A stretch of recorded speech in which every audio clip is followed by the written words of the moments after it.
The huge alien ship, called Nexus Dominion, floated in space like a metal mountain. Inside its main meeting room, creatures from all over the galaxy sat around a giant table. Some had 6 arms, others had blue skin, and a few looked like walking trees. But they all had one thing in common: they were scared. At the head of the table sat Queen Zethara of the Vorthok Empire. She looked like a giant bug with shiny black skin and 4 glowing red eyes. Her sharp mouthparts clicked together as she talked to her soldiers. Using smell signals that other aliens could not understand, the Vorthok had been taking over planets for many years. Now, they wanted Earth.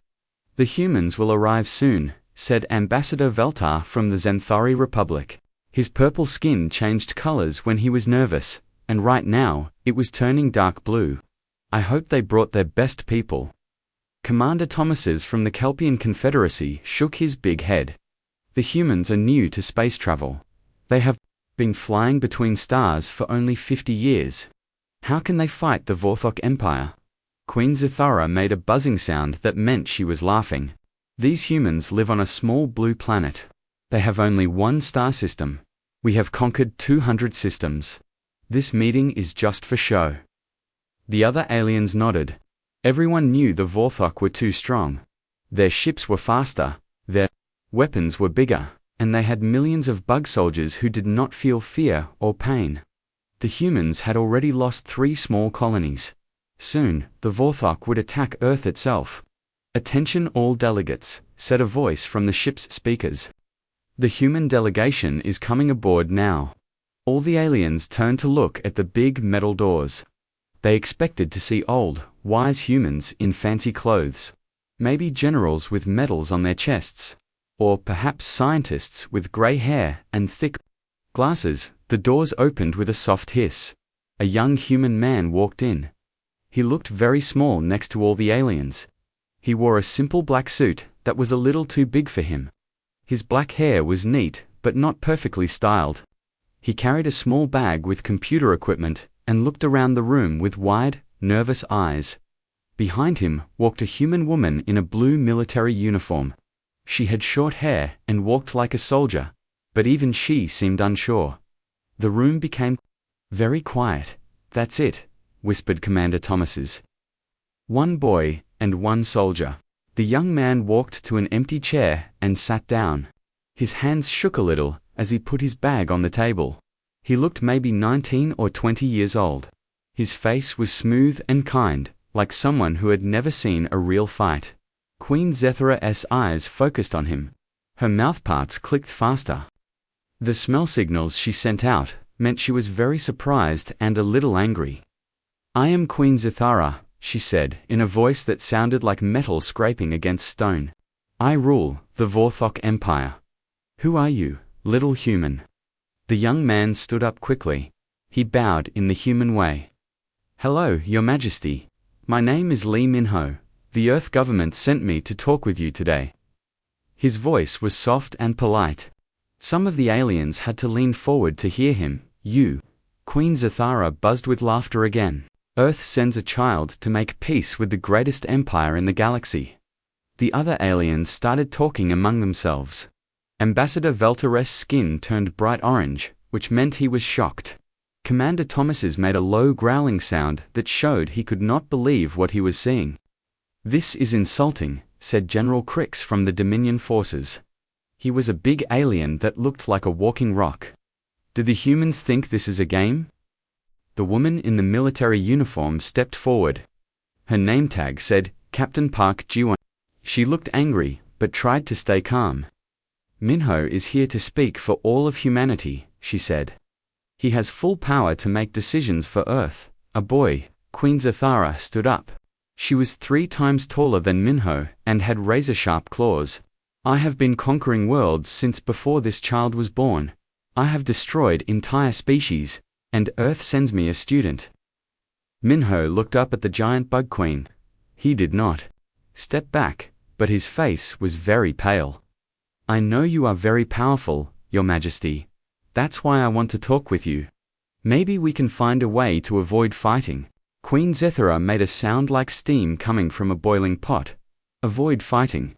Little human, my armies are already moving toward your planet. In 1 month, your Earth will be another colony in my empire. But think of all the death. Minho said quietly. War hurts everyone. Even winners lose people they care about. The aliens around the table looked at each other. Some seemed sorry for the young human. Others thought he was being silly. Commander Thomas's leaned toward Ambassador Vel. The boy has a good heart, but good hearts do not stop armies. Minho opened his bag and took out a small computer. Your Majesty, may I show you something? I made a presentation about humans. Maybe, if you understand us better, we can find another way. Queen Zithara sat back down. Her 4 eyes stared at Minho like he was an interesting bug she might step on later. Very well, child, show me your pictures. But make it quick, I have worlds to conquer. Minho connected his computer to the big screen on the wall. His hands were still shaking a little, but he managed to get it working. The screen lit up with the title, Understanding Humanity, A Path to Peace. Thank you, Minho said. He looked around the room at all the powerful aliens. They were watching him like adults watching a small child try to explain something complicated. Captain Park sat down next to him. She whispered, Are you sure about this, Minho? The young man nodded. He took a deep breath and looked up at Queen Zithara. I want to tell you a story about my people. About how we solve problems. I think you might find it interesting, Queen. Zithara's mouthparts clicked impatiently. Begin then, little human. Show me why I should not crush your planet like all the others. Minho clicked a button, and the first slide appeared on the screen. Minho's first slide showed a picture of Earth from space. The blue and green planet looked peaceful and beautiful against the black of space. White clouds moved slowly across the surface. This is our home, Minho said softly. We call it Earth. It might look quiet and safe, but I want to tell you about the people who live there. Queen Zithara made a bored clicking sound. Her 4 red eyes looked at the screen, then back at Minho like he was wasting her time.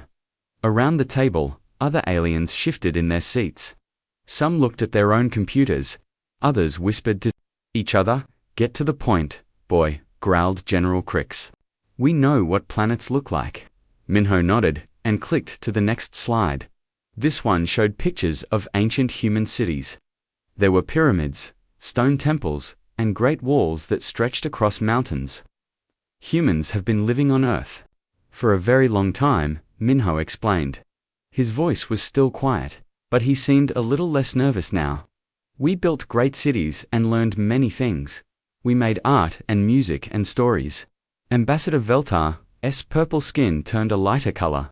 He was getting bored. Yes, yes. All species do these things.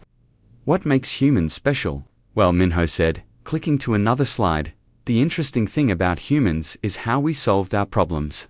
The new slide showed a map of Earth with different colored areas. Each color was a different country or empire from long ago. You see, humans did not start as one big group. We were divided into many small tribes and nations. Each group wanted different things. Sometimes they wanted the same land or the same resources. Commander Thomas's yawned, showing rows of sharp teeth. Every species goes through this phase. Young civilizations always fight over territory. That's true, Minho agreed. But humans were very good at fighting. He clicked again. The new slide showed numbers, big numbers. This slide shows how many humans died in our wars over the last few thousand years, Minho said. His voice stayed calm, like he was reading from a school book. In our first big recorded war, about 50,000 people died. That seemed like a lot to us back then. Queen Zithara's clicking slowed down. 50,000 was not many compared to the millions of Vorthok soldiers she commanded. But she was curious where this was going. Minho clicked to the next slide. More numbers appeared, bigger ones this time. As we got better at making weapons, our wars got bigger too. In one war about 500 years ago, 8 million humans died. In another war 200 years later, 20 million died. The room was getting quieter now. Even the aliens who had been whispering stopped talking. But we learned something interesting, Minho continued. Each time we fought a big war, we got better at fighting the next one. We studied what worked and what didn't work. We wrote books about war. We built schools to teach people how to be better soldiers. Captain Park watched Minho carefully. Something about his voice was changing. He still sounded young and polite, but there was something else there now. Something harder. Minho clicked again. The numbers on the screen were much bigger now. About 100 years ago, we had our biggest war yet. We called it World War II. 70 million humans died in that war. The weapons were so powerful that we could destroy entire cities in seconds. Ambassador Veltere's skin was turning darker blue again. These numbers were starting to worry him. 70 million, whispered Commander Thomas's. In one war. Yes, Minho said simply. But that's not the interesting part. The interesting part is what we learned from it. He clicked to a new slide. This one showed pictures of ruined cities with strange, twisted metal and melted stone. These cities were destroyed by nuclear weapons, bombs that use the power of atoms themselves. Each bomb could kill hundreds of thousands of people and make the land poisonous for many years. Queen Zathara leaned forward. Her mouthparts had stopped clicking completely. You developed planet-killing weapons. Oh, these weren't planet killers, Minho said casually. These were just city killers.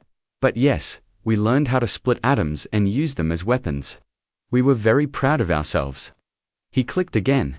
Now the slide showed even more numbers, and these numbers made several aliens gasp.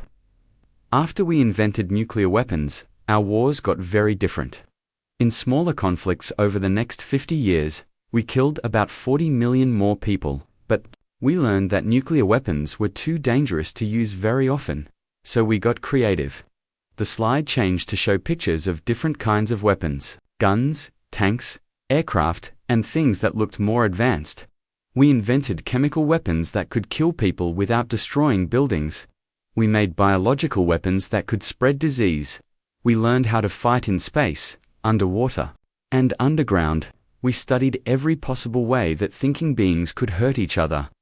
Minho's voice was still calm and educational, but his eyes had changed. They were colder now, more focused. He looked less like a nervous student and more like a teacher explaining a difficult lesson.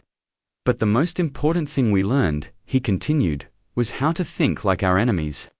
Every human nation studied the others. We learned their languages, their customs, their fears. We practiced fighting against ourselves until we became very, very good at it. Queen Zathara's smell signals were changing. The other aliens could detect worry in her chemical messages now. How good? She asked quietly. Minho smiled. It was still a young, friendly smile, but something about it made the room feel colder. Well, Your Majesty, by the time we developed space travel, we had spent thousands of years perfecting the art of war. We had detailed plans for fighting every type of enemy we could imagine. We studied every possible way to attack, defend, and win. He paused and looked around the room at all the alien faces watching him. And then we met you. The room was completely silent now. Even the ship's engines seemed quieter. Minho clicked to his next slide. But let me tell you about our more recent conflicts. I think you'll find them very educational. Captain Park noticed that Minho's hands had stopped shaking completely. His voice was getting stronger with each slide. The nervous boy who had walked into the room was disappearing, and something else was taking his place. Something that made even a Hive Queen lean forward and pay attention. The new slide showed a map of Earth with red dots scattered across it. Some dots were bigger than others, and they pulsed like heartbeats on the screen. These are our modern conflicts, Minho said. His voice was no longer soft or uncertain. It was clear and steady, like someone used to giving important presentations.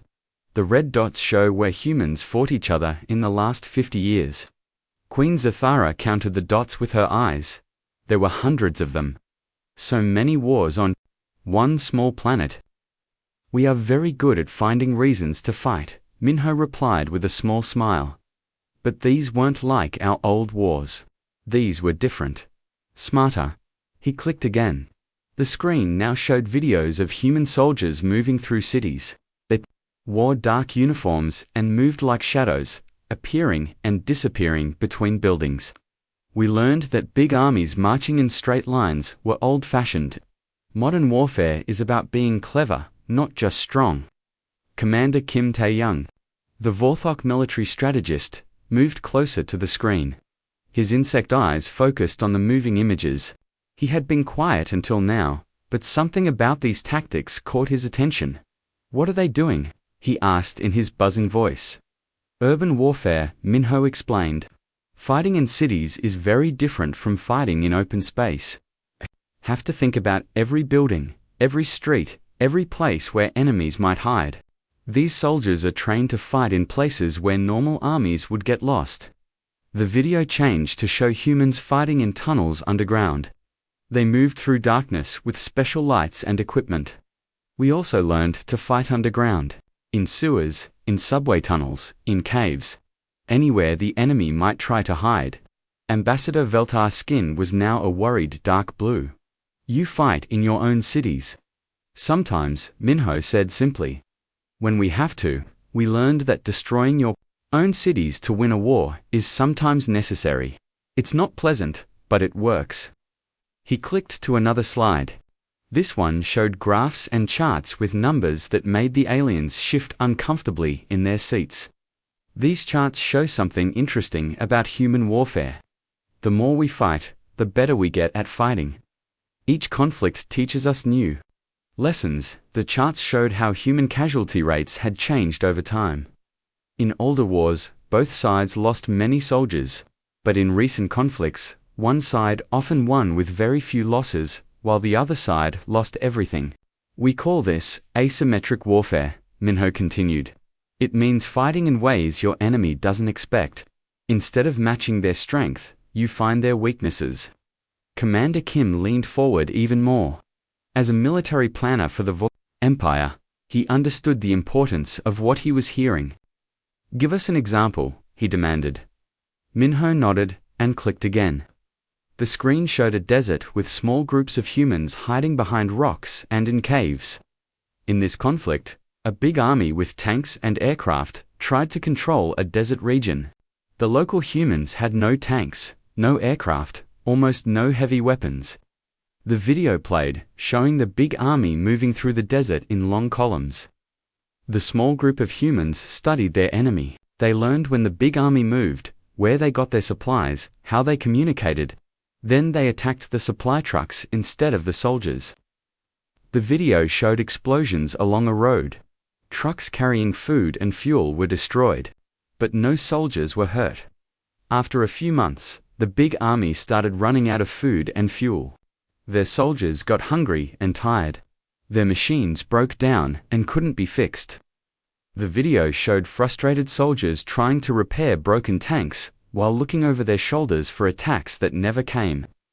Eventually, the big army had to leave. They lost the war without ever fighting a real battle. They were defeated by people who understood that armies need supplies more than they need weapons. Queen Zithara's 4 eyes were all focused on Minho now.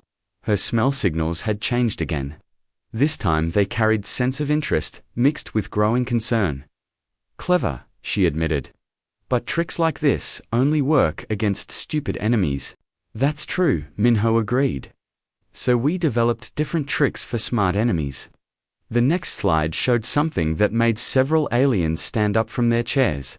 It was a picture of space, but space that was wrong somehow.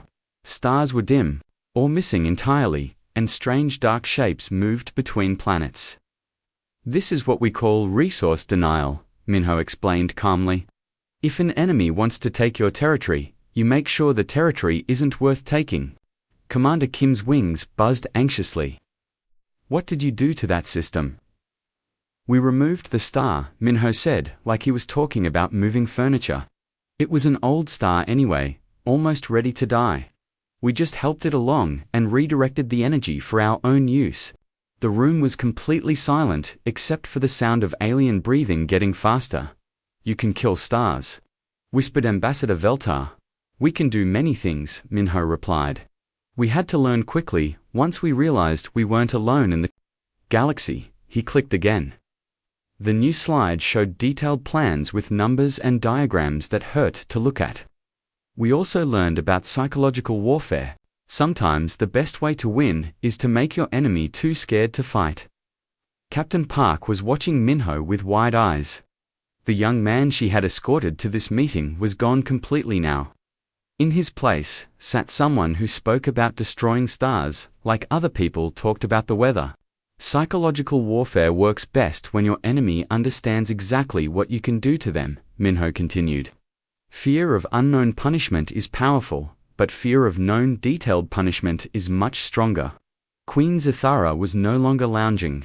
In her chair, she sat straight up, all four eyes fixed on the human who had seemed so harmless just minutes before. "What are you?" she asked quietly. Minho looked up at her with the same polite smile he had worn when he first entered the room, but now that smile seemed different, colder, more dangerous. "I'm just a human, Your Majesty, one human among billions, and every single one of us learned these lessons by studying how to fight each other." He clicked to his next slide. "But enough about our history. Let me show you what we've learned about fighting you." The fourth slide appeared on the screen, and everything changed. The image showed a detailed map of Vorthok space. Every planet, every space station, every military base was marked with perfect accuracy. But these weren't the locations that Queen Zathara had shared with other species. These were secret positions that only the highest-ranking Vorthok commanders knew about. Queen Zathara shot up from her chair so fast that her claws scraped against the metal table. "How do you have this information?" Minho looked at the map like he was studying a piece of art in a museum.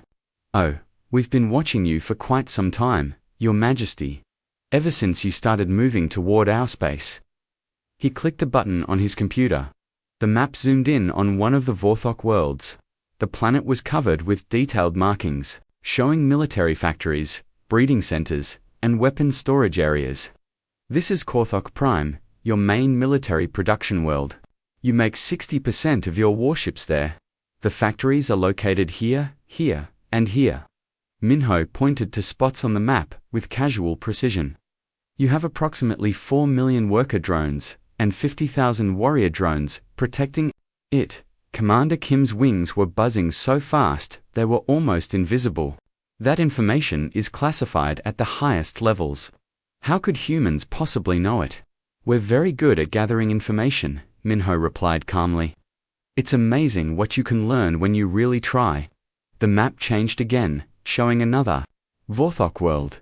This one had red circles around certain areas. "This is your food production planet. Very important for feeding your growing empire. These red circles show your main protein farms where you raise the creatures you eat." Queen Zathara's smell signals were now broadcasting pure panic. Other aliens in the room could detect her fear sense getting stronger by the second. "Impossible," she hissed. "No outsider has ever been to that world." Minho smiled that same polite smile. "Actually, several humans have visited, very quietly of course. They're quite good at not being noticed." He clicked again. The screen now showed technical diagrams of Vorthok ships. Every detail was perfect, from the engine designs to the weapon placements to the weak points in the armor. "These are your latest battleships. Very impressive design. We particularly liked how you solved the power distribution problem in the aft sections." Captain Park stared at the screen, then at Minho. "How long have we been studying them?" "About 3 years, Minho answered, without looking away from Queen Zathara. "We started right after they took their first human colony." The diagrams zoomed in on specific parts of the ships. Red arrows pointed to various components. "These arrows show structural weaknesses we've identified. This joint here can be fractured with the right frequency vibration. This power coupling will overload if you hit it with specific types of energy. This armor plating becomes brittle when exposed to certain chemical compounds." Commander Kim was taking notes as fast as his claws could move. "You've tested these weaknesses?" "Extensively," Minho confirmed. "We captured several of your ships during small border conflicts. Your crews never reported them missing because we replaced them with perfect copies that exploded at just the right time. The room was so quiet that everyone could hear their own heartbeats. Even the ship's air recycling system seemed to loud. Minho clicked to his next slide. This one showed something that made Queen Zathara take a step backward. It was a detailed biological analysis of Vorthok physiology. Internal organs, nervous systems, chemical processes, everything was mapped out with scientific precision. This was harder to figure out, Minho admitted. We had to study quite a few of your people to understand how your biology works. You ... experimented on my people. Queen Zathara's voice was barely a whisper. We prefer the term research, Min said gently. Don't worry, we were very careful. Most of them never even knew they were being studied. The biological diagrams showed weak points in Vorthok anatomy. Pressure points that could paralyze chemical compounds that could disrupt their nervous systems.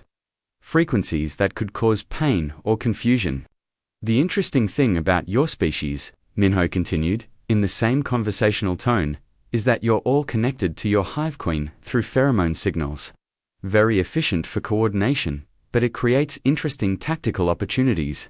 He pointed to a diagram showing chemical formulas. These compounds can disrupt your pheromone communication.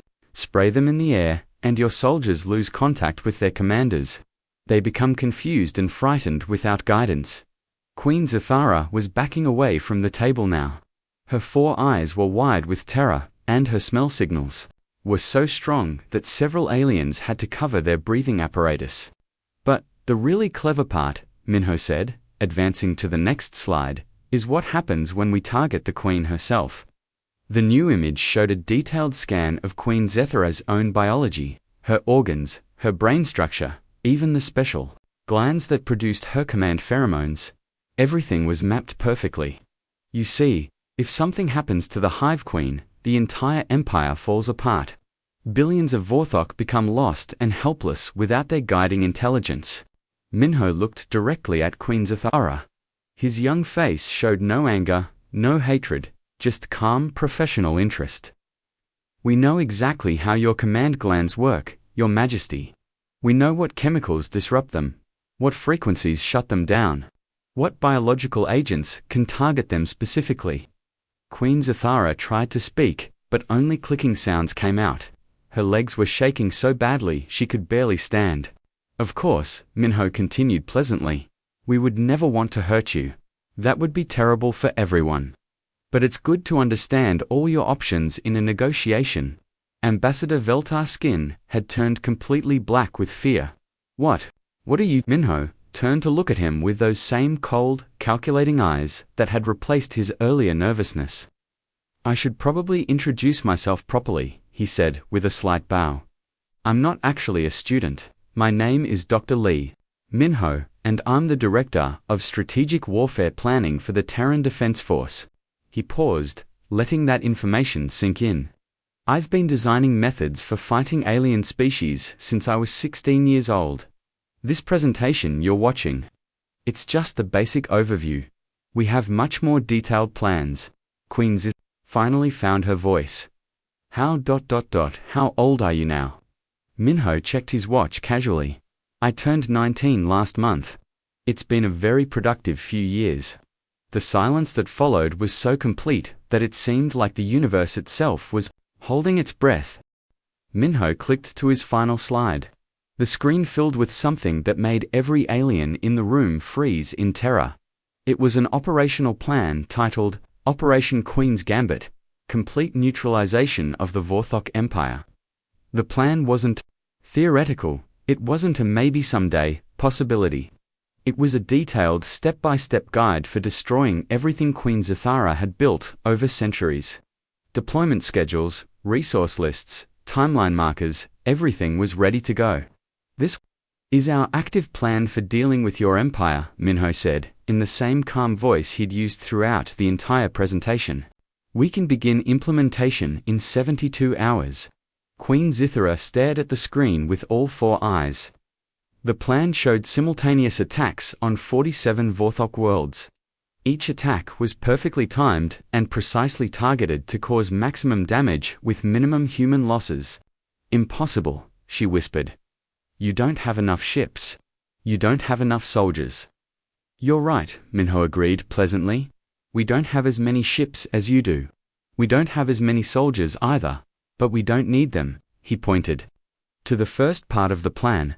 Phase 1 targets your food production worlds. We don't attack your soldiers, we destroy your ability to feed them. Hungry armies don't fight very well.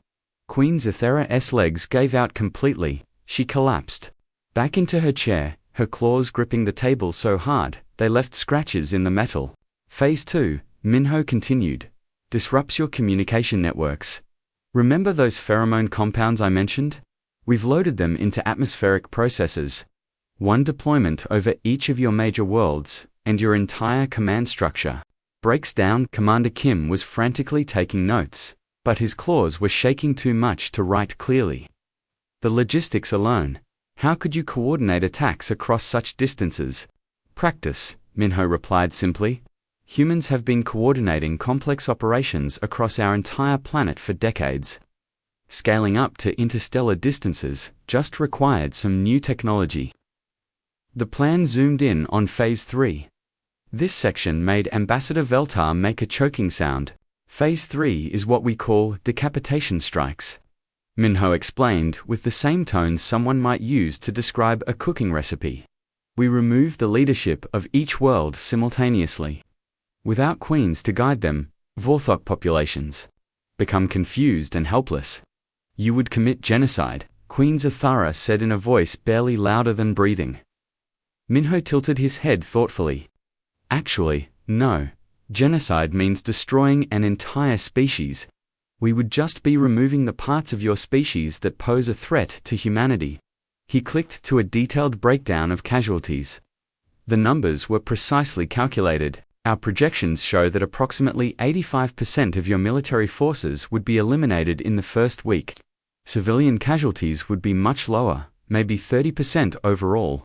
The remaining Vorthok would be relocated to designated worlds where they could live peacefully under human supervision. Captain Park had been silent through most of the presentation, but now she spoke up. Minho, are our fleets really in position for this? Admiral Numuna is waiting for my signal. Minho confirmed. Task Force 7 is currently stationed around Korthok Prime. Task Force 12 is near your breeding worlds. Task Force 3 is positioned to cut off your main supply routes. He looked directly at Queen Zathara. We've been preparing for this conversation for 6 months, Your Majesty. Everything is ready. Queen Zathara's smell signals had changed completely. Instead of fear, she was now broadcasting the chemical signature for complete submission. Every alien in the room recognized it instantly. What do you want? She asked. Minho's expression softened slightly. For just a moment, he looked like the young man who had walked into the room hours earlier. I want peace, he said simply. Real peace. The kind where nobody has to die. He clicked to his final slide. This one showed a different kind of plan, a treaty proposal with detailed terms and conditions. The Terran Federation is prepared to offer you a choice, Your Majesty. You can sign this peace agreement, or we can implement Operation Queen's Gambit. Either way, the threat to human worlds ends today. Queen Zathara read through the treaty terms with desperate speed. Her eyes moved back and forth across the screen as she absorbed each condition. You want us to withdraw from all disputed territories? She said yes. You want us to provide compensation for the colonies you've already taken? Yes. You want permanent observers stationed on our major worlds? Yes. And you want our military reduced by 70%? Yes. Minho's voice remained patient and reasonable. These terms ensure that your empire can continue to exist while removing your ability to threaten other species. Queen Zathara looked around the room at the other aliens. All of them were staring at her with expressions of shock and terror. They had expected to watch the young human get crushed by the mighty Vorthok Empire. Instead, they were watching the Empire beg for mercy. If I refuse, she asked quietly. Then Admiral Nam begins Phase 1 in 72 hours. Minho replied. And in 2 weeks, the Vorthok Empire will be a historical footnote. Queen Zathera closed all 4 eyes. When she opened them again, something fundamental had changed. The proud conqueror who had entered this meeting was gone, replaced by a frightened survivor who understood exactly how badly she had been outplayed. I accept your terms, she whispered. Minho smiled, the same polite, friendly smile he'd worn when he first introduced himself. Excellent. I was really hoping you'd choose the peaceful option. He began packing up his presentation equipment with the same nervous movements he'd shown at the beginning of the meeting. But now everyone in the room understood that the nervousness had been completely fake. Captain Park, he said casually, please send word to Admiral Nam that we won't be needing Operation Queen's Gambit after all. Captain Park was still staring at him in amazement. Sir, did we really have all those fleets in position? Minho paused in his packing and gave her a thoughtful look. About 70% of it, yes. The rest, we would have figured out along. The way he shouldered his bag and looked around the room at all the stunned alien faces. That's the thing about humans, he said cheerfully. We're terrifyingly creative when we're properly motivated. Give us a real challenge, and we'll find ways to solve it that nobody else would even think of trying. He bowed politely to Queen Zathera one last time. Thank you for your time today, Your Majesty. I look forward to a long and peaceful relationship between our peoples. As Minho walked toward the door, Ambassador Veltar finally found his voice. Wait, he called out. How long have you been planning this? Minho turned back with that same innocent expression he'd worn when he first entered the room. Planning what? This was just a friendly conversation about human history. He winked and walked out the door, leaving behind a room full of aliens who would never again make the mistake of underestimating a human, especially one who looked young enough to be someone's little brother. Queen Zathara sat in her chair for a long time after he left, staring at the empty screen and wondering how a 19-year-old had just conquered her entire empire without firing a single shot.